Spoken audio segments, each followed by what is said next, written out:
जब दर्शक मेरा चैनल देखते हैं तो उनके जहन में कुछ ना कुछ रिएक्शंस होती हैं, कुछ सवाल पूछते हैं तो कुछ प्रशंसा करते हैं। तो अब उसी श्रृंखला में लोगों के जवाब देने के लिए मैं कुछ वीडियोस अपलोड कर रहा हूं।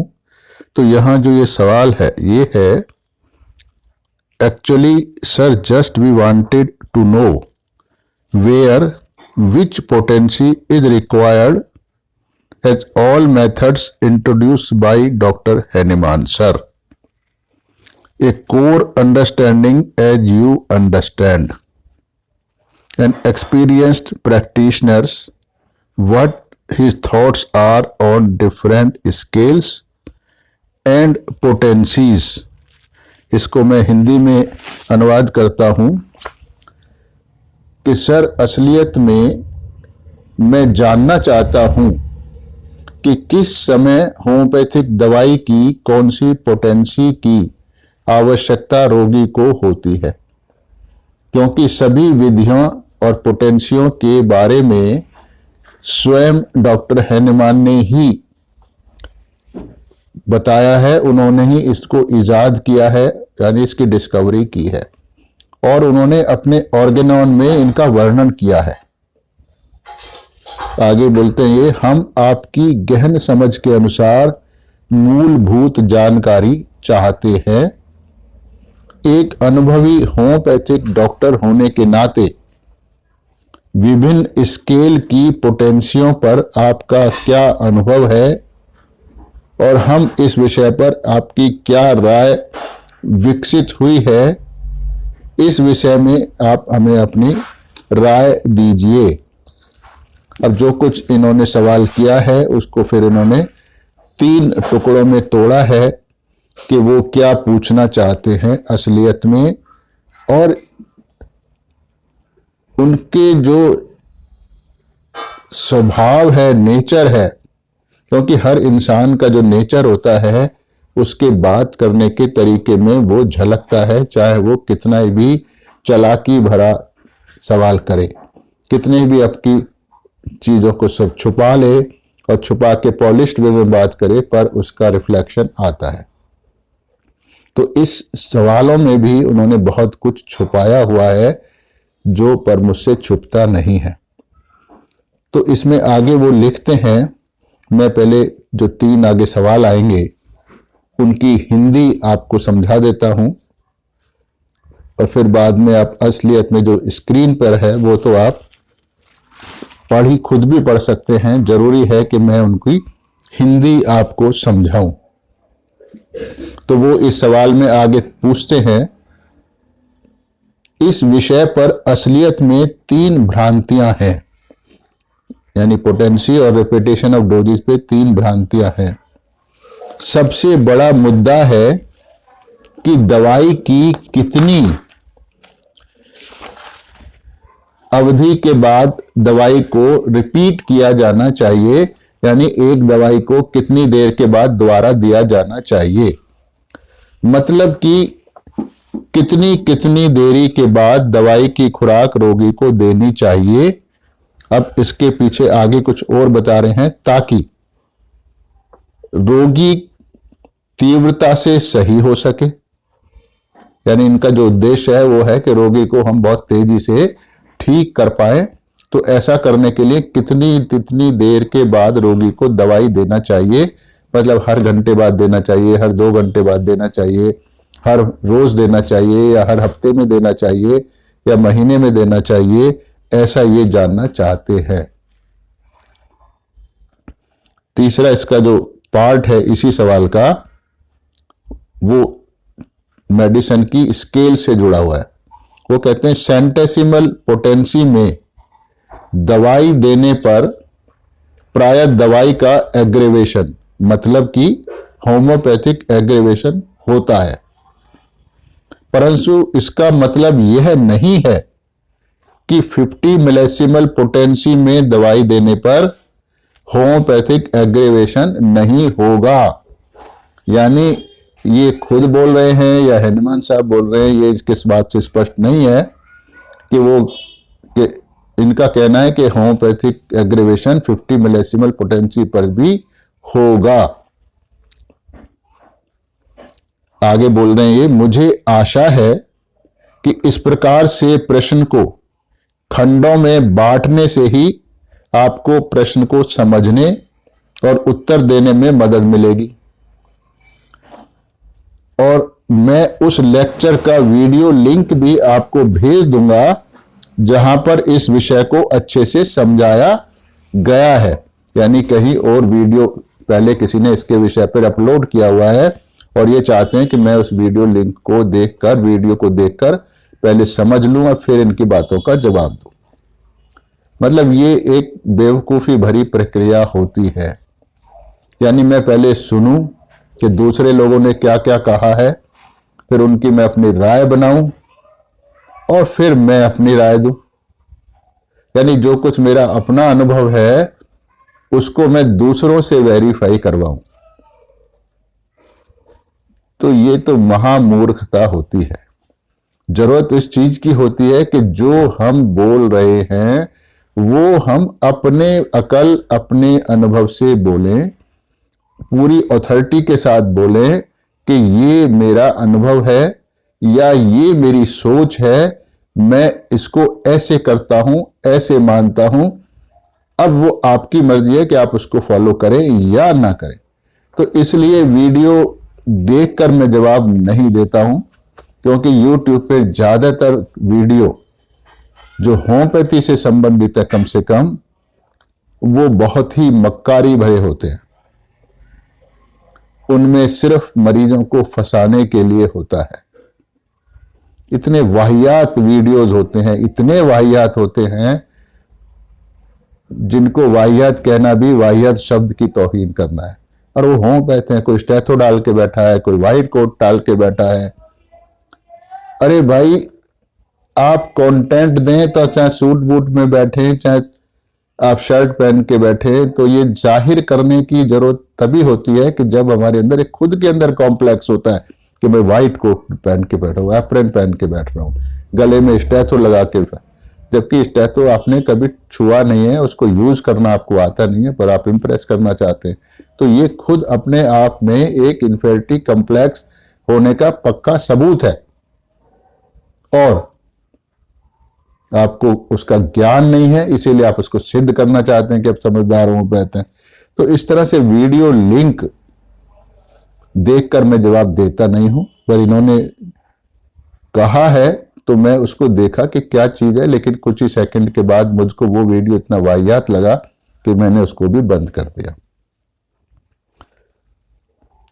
तो इसमें क्या है कि इस प्रश्नकर्ता का कहना है कि मैं ये प्रश्न, यानी अब इसका अपना छुपा हुआ आंसर भी इसने खुद ही दिया हुआ है, स्वयं नहीं कह रहा हूं, बल्कि डॉक्टर हैनिमान साहब ने स्वयं अपने ऑर्गेनान में स्वयं ही यह सब कुछ कहा है। अब मुझको नहीं मालूम कि हैनिमान साहब ने कब कहा है कि होम्योपैथिक एग्रीवेशन 50 मिलीसिमल से भी होता है। ये मैंने कहीं पढ़ा नहीं है हैनिमान साहब के जवान में, पर ये ऐसा कह रहे हैं। ये खुद नहीं कह रहे, ये इन्होंने ना कभी ऑर्गेनान छुआ है, ये सिर्फ जो वीडियो लिंक वगैरह देखे हैं उनके माध्यम से ये सब बातें कर रहे हैं। तो ये इनके 2-3 सवाल थे जो मुझे देने हैं। अब वैसे तो मैं इस विषय पे पहले भी अपना एक वीडियो बना चुका हूं। तो अभी जो पहले सवाल है कि हमें कितनी पोटेंसी के बाद, कितनी देर के बाद किसी दवाई को रिपीट करना चाहिए। पहली बात है कि इसका कोई हार्ड एंड फास्ट रूल है नहीं, कोई भी नियम नहीं है मैं कितनी देर के बाद दवाई देनी चाहिए। लोगों ने अपने ही अकल से बिल्कुल इलॉजिकली, और not illogically but without any logic, जो भी उनके दिमाग में फितूर आया उस हिसाब से उन्होंने दवाई देना, होम्योपैथी की दवाई को रिपीट करना शुरू कर दिया। और वो सारा पैटर्न एलोपैथिक वाला होता है, उसकी नकल है। वो अपनी समझ से वो लोग काम नहीं कर रहे हैं। कुछ दवाई को घंटे घंटे बाद खाने को कहते हैं, कुछ 2 महीने बाद खाने को कहते हैं। तो उसके पीछे उनका भी कोई लॉजिक नहीं है। कि हम आखिर 2 घंटे बाद क्यों दें या 1 महीने बाद क्यों दें दवाई को। तो लॉजिक के बिना ये इनका चलता है, क्योंकि हमको खुद होम्योपैथ्स को ये नहीं पता कि 30 मेडिसिन की पोटेंसी की मेडिसिन बड़ी है या 1 ml वाली बड़ी है या 50 मिलीसिमल वाली बड़ी है। ये तो एक नंबर्स हैं, पोटेंसीज, इनसे कुछ हासिल नहीं होता है।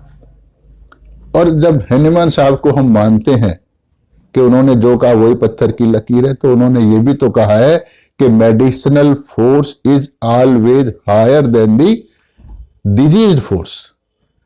तो इसका मतलब है मेडिसिन फोर्स तो 1x पोटेंसी भी होती है और 3x भी होती है, 3 भी होती है और 30 भी होती है। इसका मतलब है कि हर मेडिसिन उस डिजीज फोर्स से हायर होती है, तो फिर आप कोई भी पोटेंसी यूज कर सकते हैं। फिर उन्होंने ये भी कहा है कि जो हायर फोर्स होता है वो लोअर फोर्स को एक्सटिंग्विश कर देता है, उसको सबड्यू कर देता है, छुपा देता है, उसको मैनिफेस्ट होने नहीं देता है। तो इसका मतलब है कि आपकी हर पोटेंसी डिजीज फोर्स को यानी डिजीज प्रोसेस को मैनिफेस्ट नहीं होने देगी, उसको रिपेल करेगी और आपकी वाइटल हार्मोनी को रिस्टोर कर देगी। यानी वो खुद अपनी इन बातों को कह रहे हैं। और जब ये बात उन्होंने हैनिमैन साहब ने कही है तो इसके अगेंस्ट में भी बहुत सारी बातें कही हैं, कि जैसे कि वो 50 मिलीसिमल निकाल ली उन्होंने, 30 पोटेंसी सेंटेसिमल पोटेंसी निकाल ली कि इससे इतना एग्रेवेशन होता है, इससे उतना होता है। फिर खुद ही उन्होंने पोटेंसीज बढ़ाई हैं कि 1 2 2 2 3 2 से 32 ऐसे। तो इसका मतलब है कि वो कहीं पर भी श्योर नहीं है कि उनको करना क्या है। वो एक्सपेरिमेंट कर रहे हैं, एक्सपेरिमेंट कर करके वो आपको बता रहे हैं कि भाई ये अच्छा है। फिर उनको पता लगता है कि ये तो अच्छा नहीं है, इससे तो ये गड़बड़ होती है। तो फिर उन्होंने और सोचा तो उन्हें लगा ये अच्छा है, तो उन्होंने उसको बताया। तो लास्ट में तो फिर 50 मिलीसिमल पर आकर वो पहुंच गए। पर उसमें भी उन्होंने 0.1 0.2 0.3 और आजकल के जमाने में 0/30 तक पोटेंसी मिलती है। तो इसका सीधा मतलब है कि उनके हिसाब से जो ये बन रही है पोटेंसी कि 0.1 कम पोटेंसी है, 0.2 और ज्यादा है, 0.3 और ज्यादा है। तो इसका मतलब हैनिमैन साहब ने जो कहा कि मेडिसिनल फोर्स डिजीज फोर्स से हमेशा ज्यादा होता है, तो ये बात तो पूरी तरह से गलत हो गई उनकी।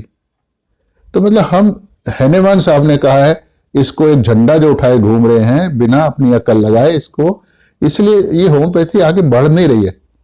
हम लोग पेपर पढ़ते हैं, न्यूज़पेपर में पढ़ रहे हैं, मैगजीन्स में पढ़ रहे हैं, रिसर्च वर्क, रिसर्च। अरे भाई किस चीज का रिसर्च कर रहे हो, उनकी बेसिक तो आपको मालूम नहीं है, तो फिर रिसर्च क्या कर रहे हो। तो रिसर्च का मतलब होता है कि उससे आगे, बल्कि रिसर्च नहीं होती, एक इन्वेंशन होती है, उससे आगे उसको सुधारा जाए कि भाई ये गलत है और ये ठीक है, अब हमने ये फाइंड आउट किया और उसको फिर प्रूफ किया जाए। ऐसा कुछ करते नहीं हम लोग।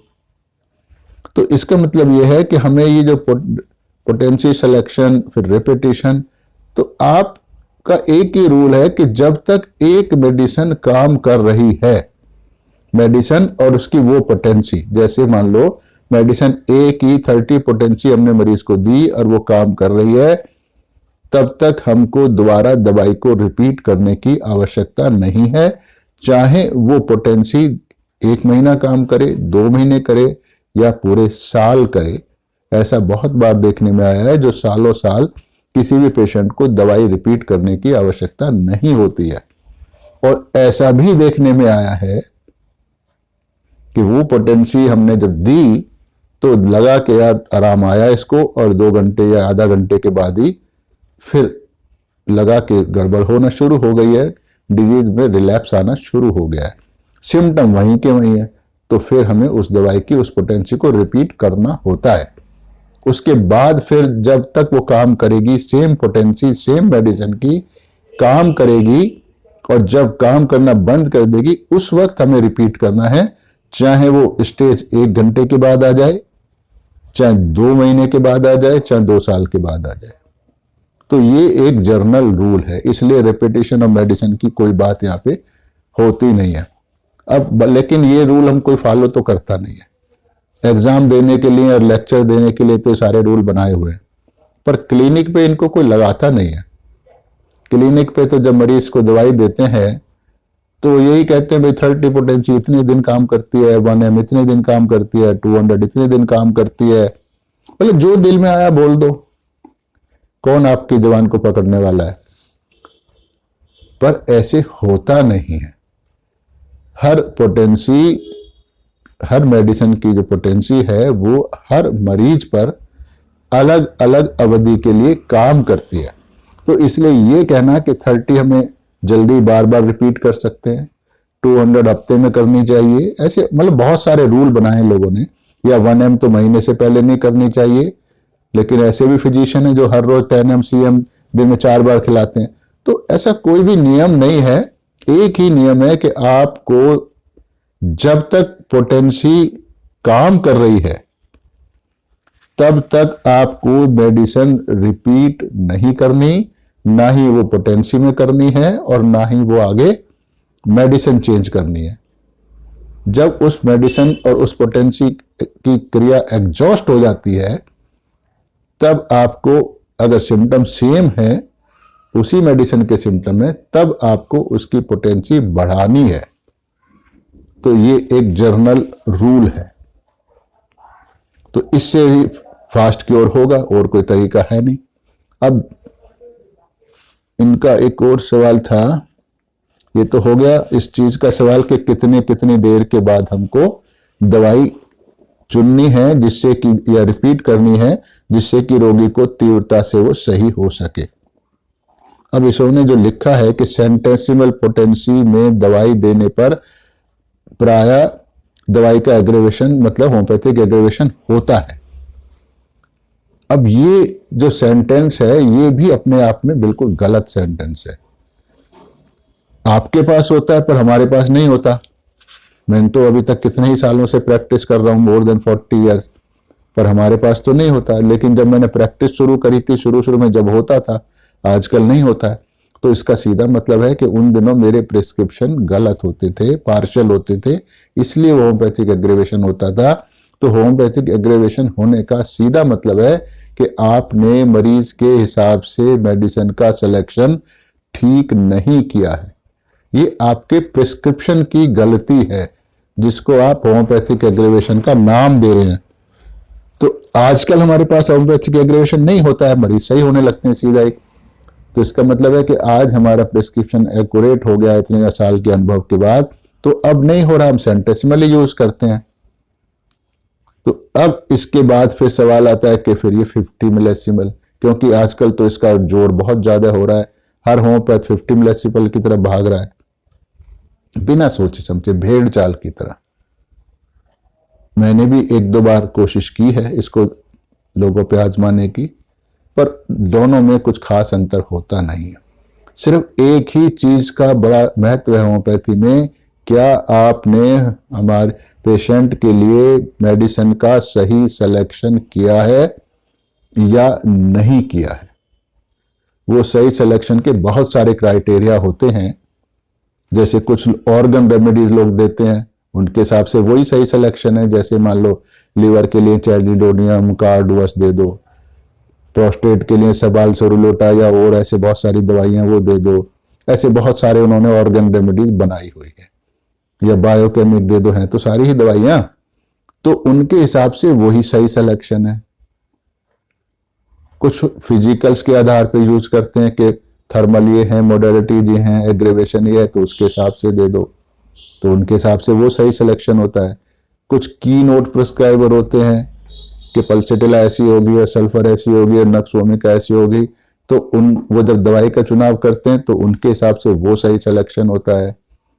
कुछ माइजम के हिसाब से मेडिसिन सेलेक्ट करते हैं तो उनके हिसाब से वो सिलेक्शन होता है। इसका मतलब अगर हम होम्योपैथी के 100 डॉक्टरों को एक मरीज दिखाएं और सब ये अलग अलग मेथड को करने वाले लोग हैं, तो उस मरीज के लिए वो 100 नहीं तो कम से कम 40-50 अलग अलग किस्म की दवाई एक ही मरीज के लिए चुनेंगे, और वो दवाई चुनेंगे जिनकी नेचर बिल्कुल एक दूसरे से एंटी होगी। तो फिर सिलेक्शन प्रॉपर कहां हुआ? कोई स्टैंडर्ड मेथड ही नहीं है आपके पास, होम्योपैथी के पास, कि जो डिसाइड कर सके कि this is the right way और इस तरह से दवाई चुनी हुई मेडिसिन राइट होगी। तो जब ऐसा कोई मेथड ही नहीं है तो ये सारे सवाल बेकार हैं, इसलिए तो भेड़ चाल जैसे होम्योपैथी में चल रही है। कोई ऑथेंटिसिटी तो है नहीं, इसीलिए जनता में ऑथेंटिसिटी नहीं है। जनता तो आती है होम्योपैथ के पास अच्छी क्वालिटी का इलाज लेने के लिए, पर जब नहीं मिलता तो निराश होती है। तो ये मुझे लगता है कि आपको काफी हद तक ये चीजें समझ आ गई होंगी।